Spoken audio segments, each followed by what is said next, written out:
Students, आज की इस वीडियो में हम समझेंगे एमपी बोर्ड की त्रैमासिक परीक्षा क्लास 10th इंग्लिश ग्रामर को। तो वीडियो को स्टार्टिंग से लेकर एंड तक जरूर देखिएगा, क्योंकि आपकी क्लास 10th इंग्लिश का ओरिजिनल पेपर है, जिसकी ग्रामर आज मैं आपको डिटेल में एक्सप्लेन कराने वाला हूँ। चलिए वीडियो को शुरू करते हैं। अब आप देख लीजिए, ये क्वार्टरली एग्जाम 2023 और 24 क्लास 10th इंग्लिश का सेट ए है। ये रियल पेपर है, ये ओरिजिनल पेपर है, जो कि आपका 12 तारीख में हो चुका है।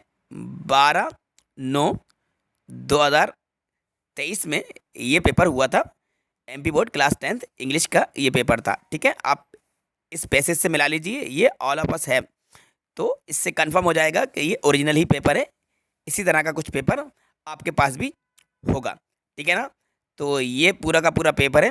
फिलहाल मैं आपको ग्रामर समझाता हूँ, बाकी ये पैसेज और इसके अलावा और भी जो भी क्वेश्चन है उसका भी मैं सॉल्यूशन जल्दी हमारे इसी चैनल पर आपको प्रोवाइड करा दूंगा। ठीक है, तो हम चलते हैं ग्रामर पे। ठीक है, ये मैं ग्रामर पे आ चुका हूँ और अब हम समझेंगे इसकी ग्रामर के क्वेश्चन को, है ना। तो देखिए, पहला question, there is not water in the pool. Option हमारे सामने सम, एनी, मेनी है। ठीक है, ये लिखा हुआ है, मैं यहाँ पे अलग से लिख के आपको बता दूँ। ये है ऑप्शन में सम, एनी और मेनी लिखा हुआ है। ठीक है, तो देखो, there is not water in the pool, some, any, many. तो बच्चों, इसका जो राइट आंसर है ये एनी है ना। एनी इसका राइट आंसर। अच्छा, एनी क्यों है? क्योंकि देखो सेंटेंस निगेटिव है, नॉट लगा हुआ है ना। तो बच्चों, जब सेंटेंस निगेटिव होता है तो फिर उसमें एनी का यूज़ करते हैं, इसलिए जो हमारा राइट आंसर है वो एनी होगा, है ना। There is not any water in the pool, यानी कि पूल में कोई पानी नहीं है, ये इसका हिंदी मीनिंग होगा। तो एनी बिल्कुल सही आंसर है। चलो अब आते हैं क्वेश्चन नंबर सेकंड की तरफ। I take your pen. Option हमारा यहाँ पे देखो नीड है, थोड़ा सा क्लियर नहीं दिख रहा, मैं लिख के आपको बता दे रहा हूँ। में है और यूज्ड है। ठीक है, अब देखिए, ये परमिशन ली जा रही है बच्चों, और परमिशन लेने के लिए हम मे का यूज़ करते हैं। ठीक है, तो मे का यूज़ किया जाएगा। राइट आंसर यहाँ पे मे होगा। मे आई टेक योर पेन, क्या मैं आपका पेन ले सकता हूँ? तो बिल्कुल सही आंसर हमारा मे है। ठीक है, परमिशन ली जाती है तो मे का यूज़ करते हैं। चलो आगे बढ़ते हैं क्वेश्चन नंबर थर्ड की तरफ। His brother is RJ in local radio channel. A an the है, आर्टिकल है। अच्छा, अब सबसे पहले आरजे का साउंड को देखो आप पहले। ये आर जे ऐसे ही लिखा जाएगा कुछ। ये मैं आर लिखता हूँ और ये जे लिखता हूँ। अब आर में साउंड बच्चों आपको वाउल साउंड मिल रहा है, आ का। किसका मतलब? आ। जब आप आर को बोलोगे तो साउंड आपको आ का सुनाई देगा, आ, आर। तो आ एक वाउल है, इसलिए हम यहाँ पे लगाएंगे एन। तो इसका राइट आंसर बच्चों एन होगा। ठीक है, एन आर जे। ठीक है ना, तो राइट आंसर इसका एन है। अब अच्छा, आगे बढ़ते हैं क्वेश्चन नंबर 4 की तरफ। They have been playing here 2 hours. अब देखिए, सिंस, फॉर, फ्रॉम। अब यहाँ पे देखिए, ये प्रेजेंट परफेक्ट का सेंटेंस है, प्रेजेंट परफेक्ट का यूज का। यहाँ पे 2 आवर्स लिखा हुआ है, 2 आवर्स, यानी कि नंबर ऑफ टाइम है। ये ड्यूरेशन बताया जा रहा है, यानी कि अवधि बताई जा रही है। क्या बताई जा रही है? अवधि। जब भी नंबर ऑफ टाइम दिया गया हो, यानी कि ड्यूरेशन दिया गया होता है, तो 4 लगता है बच्चों। तो यहाँ पे हम 4 लगाएंगे। 4 बिल्कुल करेक्ट आंसर है ना। They have been playing here for 2 hours. वे यहाँ पे 2 घंटे से खेल रहे हैं। 4 बिल्कुल करेक्ट आंसर है। अब देखते हैं question number 5। He has many place. अब देखो, ही हैज़ लिखा हुआ है, तो ये प्रेजेंट परफेक्ट का, प्रेजेंट परफेक्ट में बी3 चाहिए, जो कि रिटर्न आएगा।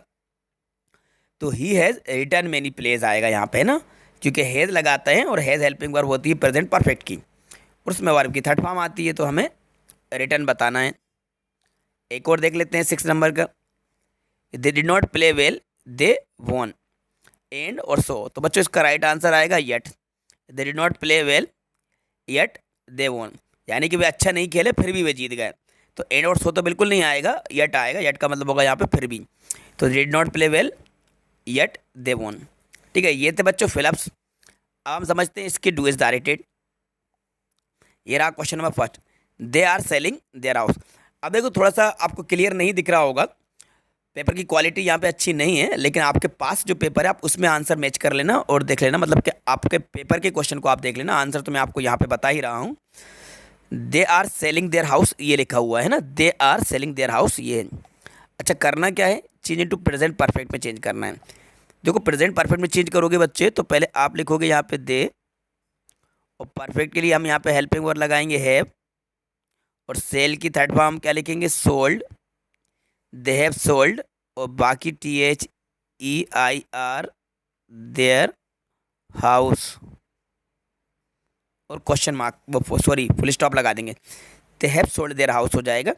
प्रेजेंट परफेक्ट में हम प्लूरल सब्जेक्ट के साथ हेल्पिंग वर्ब हैव लगाएंगे और सेल की थर्ड फॉर्म सोल्ड लिख देंगे। इस तरीके से इसको बना देंगे परफेक्ट में, they have sold their house, ये हो जाएगा। आगे बढ़ते हैं सेकंड पे, he did not go to school he was ill. Because का यूज़ करना है तो दोनों सेंटेंस के बीच में बिकॉज लग जाएगा, बस BECAUS ये जाएगा, दोनों सेंटेंस के बीच में बिकॉज लगेगा। He did not go to school because he was ill, वे स्कूल नहीं गया क्योंकि वे बीमार था। तो बिकॉज का मतलब होता है क्योंकि, तो दोनों सेंटेंस के बीच में लग जाएगा। आगे बढ़ते हैं क्वेश्चन नंबर 3 की तरफ, he did his work well. Negative में चेंज करना है तो नेगेटिव में चेंज करेंगे तो ही, हेल्पिंग वर्ब यहाँ पे लगाएंगे डिड, पास्ट का है, नेगेटिव बनाने की नोट। अब इस डिड की फर्स्ट फॉर्म बनेगी डू, है ना। ही did not do his work, work और वेल इसके बाद लिख दीजिएगा, ठीक है। ही did not do his work well. ये देखो बच्चों, ये हेल्पिंग वर्ब है डिड, और ये यहाँ पे डू मेन वर्ब है, ये पास्ट का है इसलिए हमने हेल्पिंग वर्ब डिड का यूज़ करा। He did not do his work well. आगे बढ़ते हैं question number 4, he is too poor to pay his fees, so that का यूज़ करना है। देखो सो दैट का कैसे यूज़ होगा, देखो पहले हम लिखेंगे ही इज, इस टू को हटा के हम लिखेंगे so poor, he is so poor. इसके बाद इस टू को हटा के हम लगाएंगे दैट, दैट अब यहाँ पे ही है तो यहाँ पर भी ही लगाएंगे। प्रेजेंट की बात है इसलिए यहाँ पे लगाएंगे can not, he is so poor that he can not. अब इसके बाद जैसा का तैसा लिख देंगे पे हिज फीस, ये राइट आंसर होगा इसका। He is so poor that he can not पे हिज फीस, वह इतना गरीब है कि वह अपनी फीस पे नहीं कर सकता।